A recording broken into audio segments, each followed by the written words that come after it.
கடலில் hydro carbon எடுப்பதற்கான ஆழ்துளை அமைக்க மத்திய அரசு ஒப்புதல் அளித்துள்ளது.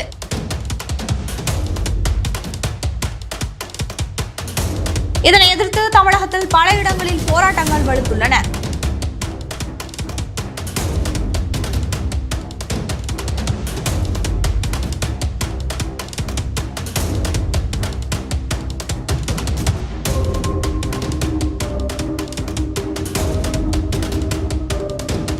ஹைட்ரோ கார்பன் திட்டம் என்பது கச்சா எண்ணெய் மற்றும் இயற்கை வாயு போன்ற ஹைட்ரோ கார்பன் வளங்களை கண்டறிந்து பிரித்தெடுக்கும் திட்டமாகும். இது இந்தியாவில் குறிப்பாக தமிழ்நாட்டில் வேளாண்மையை பாதிக்கும் மற்றும் சுற்றுச்சூழல் தீங்கு விளைவிக்கும் என்பதால் ஆரம்பம் முதலே விவசாயிகள் மற்றும் பல்வேறு தரப்பினரால் எதிர்க்கப்பட்டு வருகிறது. தற்போது கடலில் ஹைட்ரோ கார்பன் எடுப்பதற்கான ஒரு ஏலத்தை மத்திய அரசு அறிவித்திருக்கிறது. ஓபன் ஏக்கரேஜ் லைசன்ஸ் பாலிசி என்ற ஒரு ஏலம் கொள்கையின் அடிப்படையில் மத்திய அரசு 10வது ஏல அறிவிப்பை விடுத்திருக்கிறது. இந்த ஏலத்தில் தென் தமிழகத்தில் இருக்கக்கூடிய 9990 சதுர கிலோமீட்டர் பரப்பளவு கடல் பகுதியில் ஹைட்ரோ கார்பன் எடுப்பதற்கான திட்டத்தை ஏலமாக அறிவித்திருக்கிறது. தென் தமிழகம் என்று சொல்லும் போது தூத்துக்குடி, கன்னியாகுமரி, தனுஷ்கோடி வரையிலான பகுதிகளில் ஹைட்ரோ கார்பன் எடுப்பதற்கான திட்டத்தை முடிவெடுத்திருக்கின்றன. இந்த பகுதியில் தான் சூழலியல் மிகவும் முக்கியத்துவம் வாய்ந்த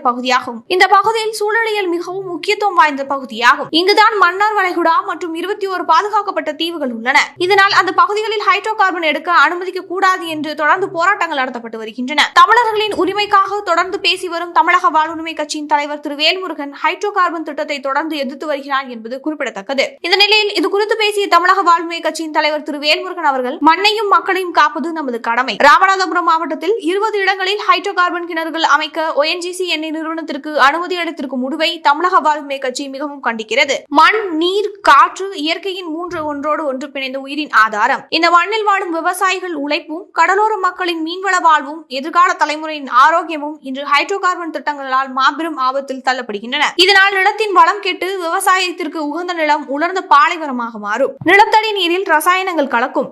குடிநீர் மூலங்கள் சீரழிந்து மக்களின் ஆரோக்கியத்தையே கேள்விக்குறியாக்கும். கிணறு தோண்டலின் உற்பத்தியாகும் நச்சுவாயுக்கள் காற்றை மாசுபடுத்தி சுவாச நோய்கள், புற்றுநோய் உள்ளிட்ட பல்வேறு உயிர்கொல்லி நோய்களை உண்டாக்கும். கடற்கரையை ஒட்டிய பகுதிகளில் துளையிடும் நடவடிக்கைகள் கடல் சூழலை பாதித்து மீன்களின் வாழ்விடங்களை அழித்து லட்சக்கணக்கான மீனவ குடும்பங்களை பட்டினிக்கு தள்ளும். கிராமங்கள் சீரழிந்து மக்கள் தங்கள் சொந்த நிலத்தையும் வீடுகளையும் விட்டு இடம்பெயர வேண்டிய நிலை ஏற்படும். தமிழ்நாட்டின் நிலத்தையும் நீரையும் மக்களின் ஆரோக்கியத்தையும் சீரழிக்கும் ஹைட்ரோ கார்பன் திட்டங்களை முற்றிலும் ரத்து செய்ய வேண்டும். விவசாயிகளின் மீனவர்களின் வாழ்வாதாரத்தை பறிக்கும் எந்த திட்டத்தையும் தமிழக வாழ்வுரிமை கட்சி உறுதியாக எதிர்த்து போராடும். வளர்ச்சி என்ற பெயரில் மண்ணுக்கும் மக்களுக்கும் எதிரான திட்டங்களை கைகட்டி வேடிக்கை பார்க்க முடியாது. எதிர்கால தலைமுறைக்காக இந்த மண்ணை காக்க வேண்டியது தமிழ்நாட்டில் உள்ள அனைவரது கடமையாகும். எனவே ராமநாதபுரம் மாவட்டத்தில் 20 இடங்களில் ஹைட்ரோ கார்பன் கிணறுகள் அமைக்க ONGC எண்ணெய் நிறுவனத்திற்கு அனுமதி அளித்திருக்கும் முடிவை ஒன்றிய அரசு ரத்து செய்து திரும்ப பெற வேண்டும் என்று தமிழக வாழ்வுரிமை கட்சி வலியுறுத்துகிறது. ஒன்றிய அரசை வலியுறுத்தும் அதே நேரத்தில் தமிழ்நாட்டு மக்களுக்கும் மண்ணுக்கும் எதிரான இப்படியான ஒன்றிய அரசின் செயல்பாடுகளை ஆரம்பத்திலேயே கவனித்து தமிழ்நாடு அரசு நிறுத்திட வேண்டும் என்று கூறினார். இதன் ஒரு பகுதியாக நேற்று கன்னியாகுமரி மாவட்ட தமிழக வாழ்வுரிமை கட்சியின் சார்பில் அந்த கட்சியின் உறுப்பினர்கள் நாகர்கோயில் நகராட்சியில் ஹைட்ரோ கார்பன் திட்டத்திற்கு எதிராக போராட்டம் நடத்தினர். இதில் 100க்கும் மேற்பட்டோர் கலந்து கொண்டு ஹைட்ரோ கார்பன் திட்டத்திற்கு ஒப்புதல் அளித்துள்ள மத்திய அரசை கண்டித்து முழக்கங்களை எழுப்பி தங்களின் எதிர்ப்பை வெளிப்படுத்தினர்.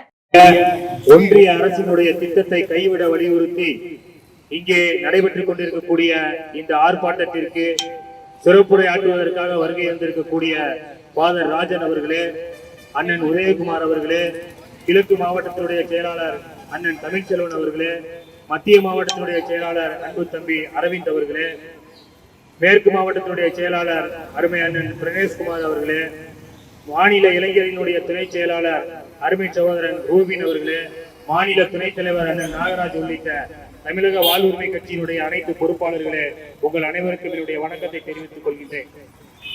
கல் தோண்டி மண் தோண்டா காலத்தே முன் தோன்றிய மூத்த குடி என்று வரலாற்று சிறப்பை கொண்ட இந்த தமிழர் நாடு, தமிழ் இனம், தமிழர்கள் வாழக்கூடிய இந்த நிலப்பரப்பு இந்தியாவில் இருக்கக்கூடிய பிற மாநிலங்களை விட எல்லா வகையிலுமே தனித்துவமானது, தலை சிறந்தது. கல்வி, வேலை வாய்ப்பு, மருத்துவம் உள்ளிட்ட தொழில்நுட்பம் உள்ளிட்ட துறைகளாக இருந்தாலும் சரி, சுற்றுச்சூழலிலே நீங்கள் கேள்விப்பட்டிருக்கலாம், இந்தியாவினுடைய பிற மாநிலங்களிலே கடுமையான குளிர் இருக்கும், கடுமையான மழை இருக்கும், கடுமையான பனி இருக்கும், கடுமையான வெயில் இருக்கும்.